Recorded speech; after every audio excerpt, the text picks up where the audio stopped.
कहाँ तक पिछले क्लास में हम लोग गए थे?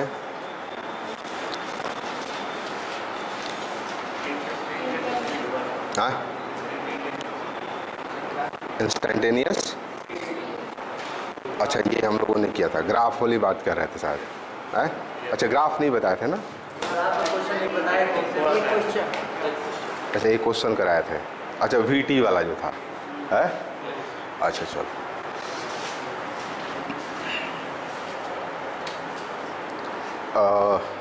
उसी कंटिन्यूएशन में हम लोग बात करने जा रहे हैं। जैसे फिर से एक बार आप देखोगे तो हमने ये बताया था आपको, यदि आपके पास V और T के बीच ग्राफ दिया हुआ हो, ठीक है, वेलोसिटी और टाइम के बीच ग्राफ दिया हुआ हो, ठीक है, तो अगर आपको डिस्टेंस कैलकुलेट करना है, क्या कैलकुलेट करना हो? डिस्टेंस। तो डिस्टेंस S बराबर हम लोग क्या ले लेते हैं? इंटीग्रल VDT ले लेते हैं। क्या ले लेते हैं? इंटीग्रल VDT ले लेते हैं। और दो टाइम इंटरवल के बीच में, T1 से T2 के बीच में। और ये बेसिकली क्या होता है, बोलो? ये एरिया क्या होता है? ये area enclose on VT curve, ठीक है, VT कर्व। तो एरिया इनक्लोज हो, जो VT कर्व के बीच जो एरिया होगी, वही एरिया क्या कहलाएगा? क्या बताएगा बताओ? वो डिस्टेंस को कैलकुलेट कर देगा। और ऐसे ही हम लोग डिस्प्लेसमेंट की भी बात कर लेंगे। तो डिस्प्लेसमेंट में क्या करेंगे हम लोग?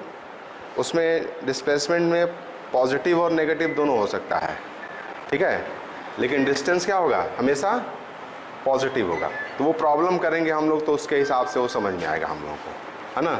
तो एक एग्जाम्पल लेकर के हमने आपको बताया था कि V और T कर्व के बीच आप कैसे जो है डिस्टेंस फाइंड करते हैं, उसको हमने पिछले क्लास में बताया था। अब एक और मैं आपको सवाल दे रहा हूँ, उसको थोड़ा सा आप करेंगे, नोट करिए। एक क्वेश्चन और आपको हम दे रहे हैं, उसी पर बेस्ड है, ठीक है।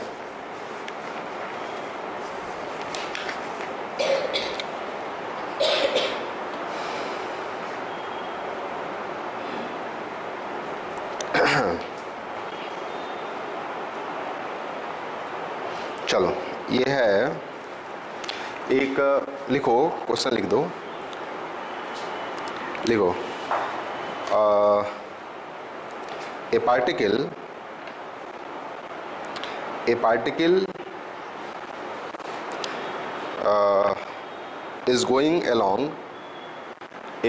is going along x-axis. A particle is going along x-axis, ठीक है, कॉमा देके, ठीक है, the graph of velocity versus the graph of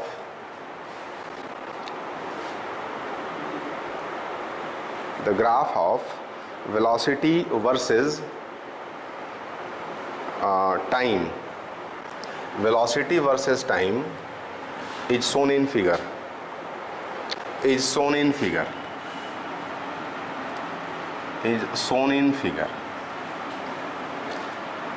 देखो, ये एक ग्राफ है, ऐसे स्ट्रेट लाइन, ये दिया हुआ है, ये टाइम है सेकंड में, ये वेलोसिटी है मीटर पर सेकंड में, ठीक है, ये 5 सेकंड है, ये 10 सेकंड है, ठीक है, ये 2 है, ये 4 है, ये 6 है, ये 8 है।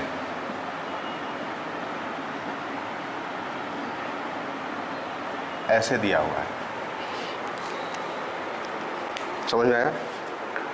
ये ग्राफ दिया हुआ है, इस ग्राफ को बना लो।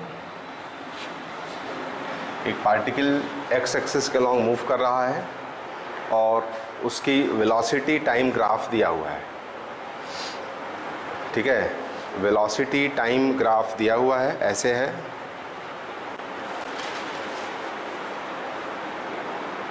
ठीक, 2 से प्रारंभ हुआ, 5-10 सेकेंड पे उसकी वेलोसिटी 8 मीटर पर सेकेंड है। ठीक है, अब निकालना क्या है? ठीक है, क्या निकालना है? डिस्टेंस निकालना है। तो लिखो आगे, फाइंड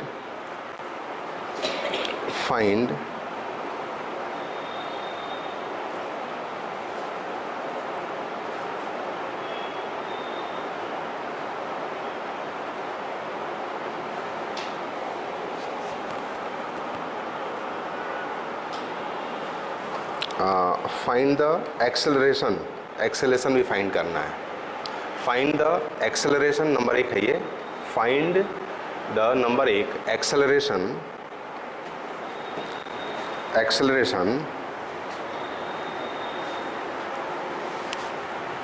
नंबर 1 क्या करना है बोलो?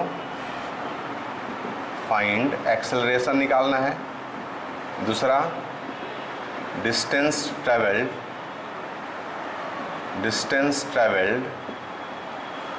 बाई पार्टिकल, ठीक है, फ्रॉम 0 to 10 सेकेंड, ये निकालना है। तीसरा, displacement from 0 to 10 second, displacement from 0 to 10 second. 3 question है इसमें। ये ग्राफ दिया हुआ है, ठीक है, वेलोसिटी वर्सेस टाइम का। आपको एक्सेलरेशन निकालना है, ठीक है, कितना डिस्टेंस ट्रेवल किया निकालना है, और क्या निकालना है? कितना डिस्प्लेसमेंट हुआ ये निकालना है। करो, कर सकते हो? हाँ, अच्छा, कल नहीं आई थी ना? तो क्लास नहीं करोगे ना तो ये ऐसे ही आपको तो समझ में नहीं आएगा, जान लो। हाँ, अच्छा, तो क्लास जैसे आप मिस करोगे तो फिर आपको फिजिक्स की क्लास जो है ना में कंटिन्यूएशन बहुत ज़रूरी है। जो लोग आए थे वो प्रयास करें, ट्राई करो। जो लोग आए थे ना वो करो।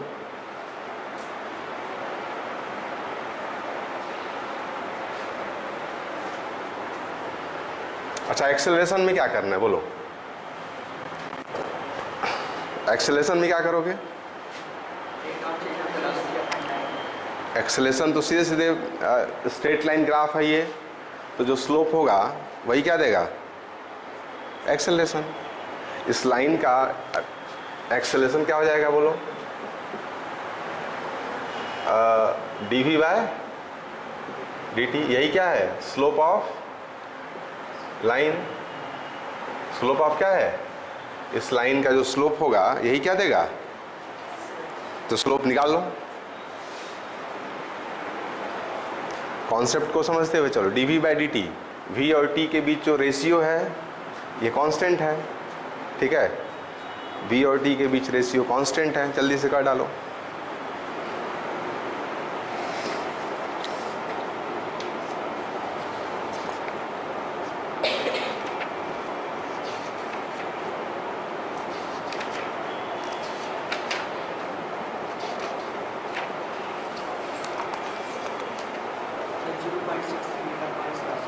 हाँ,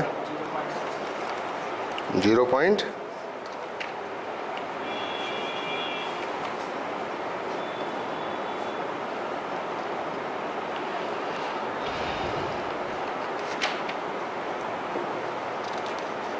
बाकी लोग करो जल्दी से।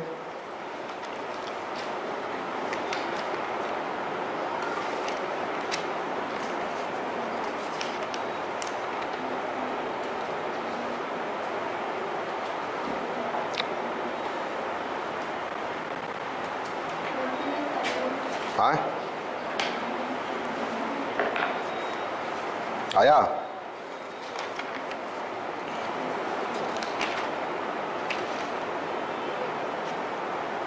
1.66 मीटर पर सेकंड स्क्वायर है। 1.66 मीटर पर सेकंड स्क्वायर एक्सेलरेशन। और किसी का? अच्छा नीट वाले बच्चे, लड़कियां नहीं आया। अरे स्लोप नहीं निकाल पा रहे हो आप, क्या दिक्कत है? अरे इस पॉइंट, ये पॉइंट मालूम है ना कितना है? ये 8 और ये कितना है? तो इस लाइन का ऐसा स्लोप नहीं निकाल सकते हो। ये 8 हुआ और ये कितना है? तो ये डिफरेंस इतना डिवाइडेड बाय, यही ना स्लोप होगा। लाइन का स्लोप क्या होगा? इतना डिवाइड बाय इतना, लाइन का स्लोप हो जाएगा। तो ये कितना होगा बोलो? 8 माइनस 2, ये कितना हुआ? 6। ये कितना हुआ? 6। और ये कितना हुआ? ये 10 है, ये 0 है, ये कितना हुआ? तो स्लोप कितना हुआ बोलो? 6/10 कितना आया? 0.6। और यही क्या है? एक्सेलरेशन कहलाएगा। समझ में आया? लाइन का स्लोप समझ में आया? 0.8 सॉरी 8 माइनस 2 उतना डिवाइडेड बाय 10 डिफरेंस, यही लाइन का स्लोप हुआ। और स्लोप हुआ तो 6 डिवाइडेड बाय 10, 6 डिवाइडेड बाय 10, यही क्या हुआ? 0.6 मीटर पर सेकेंड स्क्वायर। ये क्या हो जाएगा? एक्सेलरेशन कहलाएगा। ठीक है, डिस्टेंस निकालो। है 30 मीटर। चलो बाकी लोग करो, जल्दी से करो। 20 मीटर आ रहा है। कहाँ भाई अंतर आ गया देखो।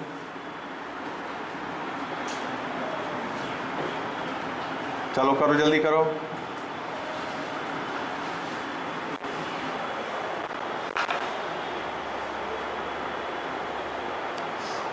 डिस्टेंस कैसे निकालोगे? क्या हुआ डिस्टेंस?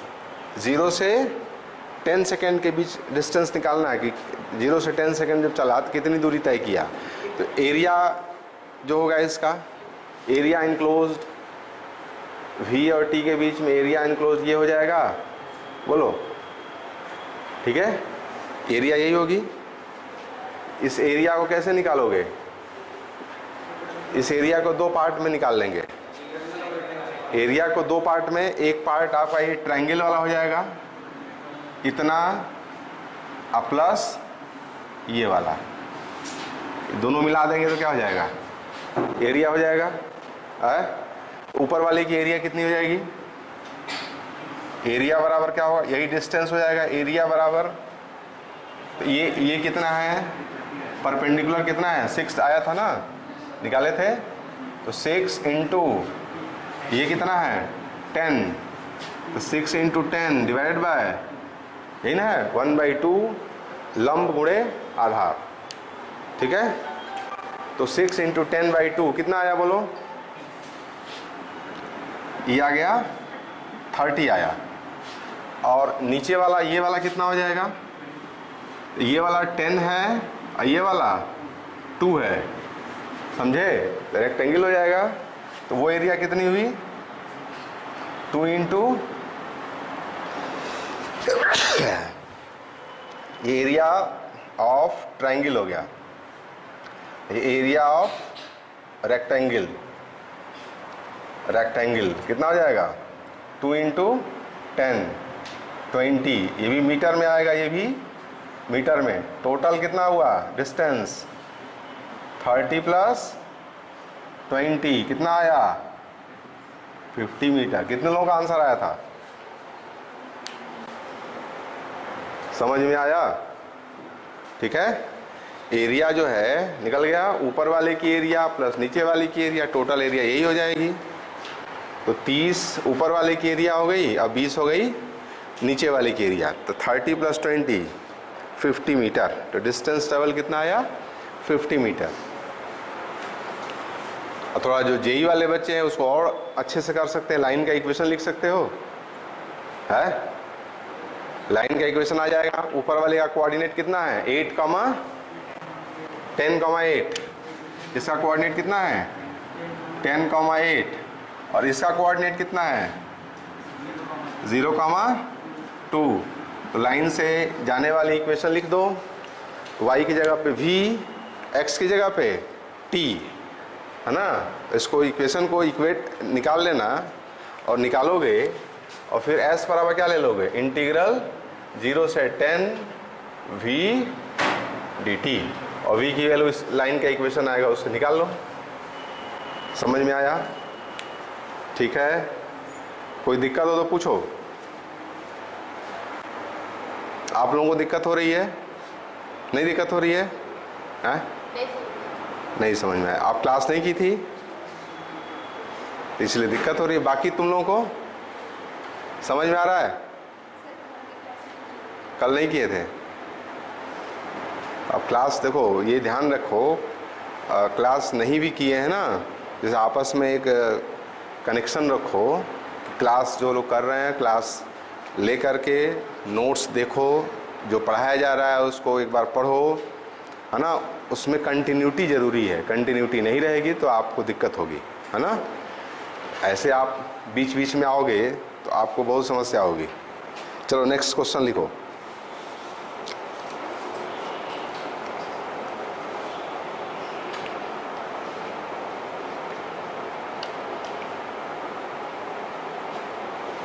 चलो एक सवाल ये है, इधर से कर डालो। लिखो है? अच्छा हाँ, डिस्प्लेसमेंट कितना होगा बोलो? वही हो जाएगा। 40 कहाँ से होगा? कहाँ जीरो? सारी डिस्टेंस पॉजिटिव है, तो जितना डिस्टेंस, जैसे अगर ये नेगेटिव में आता ना, ये अगर नेगेटिव में रहता, ठीक है, अगर ये नेगेटिव में रहता तब उतनी डिस्टेंस को आप उतना माइनस कर देते। सारी डिस्टेंस क्या है? एरिया पॉजिटिव है। अभी हम एक करा रहे हैं एक क्वेश्चन जिसमें आपको डिस्प्लेसमेंट का जो कॉन्सेप्ट है वो और क्लियर होगा। हाँ बोलो। सर जैसे कि वो चलना तो जीरो से स्टार्ट करते हैं, तो जीरो से तो डायरेक्ट वहाँ पे भी जा सकता है। कहाँ से? जैसे कि डायरेक्ट जीरो से डायरेक्ट वेट मिलता है इस साइड, जीरो से नीचे नहीं ऊपर उस साइड, तो सीधे जा रहा है। हाँ तो जैसे कि ऐसे ना जाके डायरेक्ट नहीं जा सकता है। कैसे? सर एक बेसिक वाइज से निकाला नहीं नहीं नहीं, कहाँ से कह रहे हो? वहीं से यहाँ से कैसे जाएगा? ऐसे? यहाँ ऐसे कहाँ जाएगा? ये वेलोसिटी का ग्राफ है ना बेटा, ये शो नहीं कर रहा है, ये ट्रेजेक्ट्री नहीं दे रहा है कि ऐसे जा रहा है पार्टिकल। ये वेलोसिटी है कि जैसे जैसे टाइम बढ़ रहा है वेलोसिटी चेंज हो रही है। अब जब एस का ग्राफ खींचोगे, एस और टी का जब ग्राफ खींचोगे तो वो ट्रेजेक्ट्री बताएगा आपको। सर ये यूनिफॉर्म और नॉन यूनिफॉर्म मोशन होता है जो जा रहा है वहाँ से आप। अब एक्सेलरेशन क्या है आपका? नहीं, एक्सेलरेशन क्या है? कांस्टेंट है। लाइन का स्लोप क्या है? कांस्टेंट है। ये कांस्टेंट एक्सेलरेशन से मोशन करेगा, है ना। तो एक्सेलरेशन कांस्टेंट होगा, लेकिन ये यूनिफॉर्म मोशन नहीं है, एक्सेलरेटेड मोशन है। ठीक है, यूनिफॉर्म मोशन मतलब क्या होगा? वेलोसिटी क्या रहे? कांस्टेंट रहे। ठीक है, तब ये यूनिफॉर्म मोशन कहलाता है। और जब वो एक्सेलरेटेड मोशन, हाँ लेकिन एक्सेलरेटेड है, लेकिन ये कांस्टेंट एक्सेलरेशन से चल रहा है। सर वेलोसिटी को जिसमें टाइम और सेम है, तो जिसमें टाइम बढ़ जाएगा उसमें वेलोसिटी बढ़ रही है, तो उसके लिए यूनिफॉर्म होगा ना? नहीं, टाइम अगर बढ़ रही है वेलोसिटी कांस्टेंट रहे। सर वो नहीं कर रहे हैं सर, जिससे ग्राफ मतलब ये बनाया है, जिस तरह टाइम चेंज हो रहा है उस तरह वेलोसिटी भी चेंज हो रही है, तो वो सर यूनिफॉर्म होगा कि नॉन यूनिफॉर्म होगा? ये वाला तो वही है ना कि जैसे टाइम चेंज हो रहा है वेलोसिटी उसी रेट से चेंज हो रही है। सर जिस रेट से लेकर जिस रेट से वेलोसिटी चेंज हो रही है उसी रेट से टाइम भी चेंज होता है। तो रेट तो वही तो मैं कह रहा हूँ, स्ट्रेट लाइन है। वेलोसिटी जहाँ चेंज हुई, वेलोसिटी चेंज हो रही है ना, तो जो वेलोसिटी चेंज होगी तो फिर यूनिफॉर्म मोशन कहाँ से होगा? हाँ, ये अगर रहे कि वेलोसिटी और टाइम के बीच जो ग्राफ है वो ऐसे हो जाए, टाइम चल रहा है, टाइम बढ़ रहा है, लेकिन वेलोसिटी क्या है? कांस्टेंट है, तब ये यूनिफॉर्म मोशन हो जाएगा। लेकिन जहाँ वेलोसिटी भी चेंज कराओगे टाइम के साथ, चाहे वो जिस रेट से भी चेंज हो, तब यूनिफॉर्म मोशन नहीं होगा।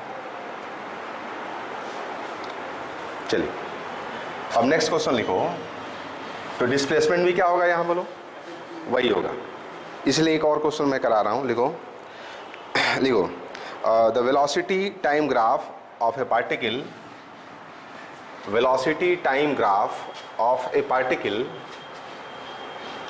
velocity time graph of a particle is shown in figure.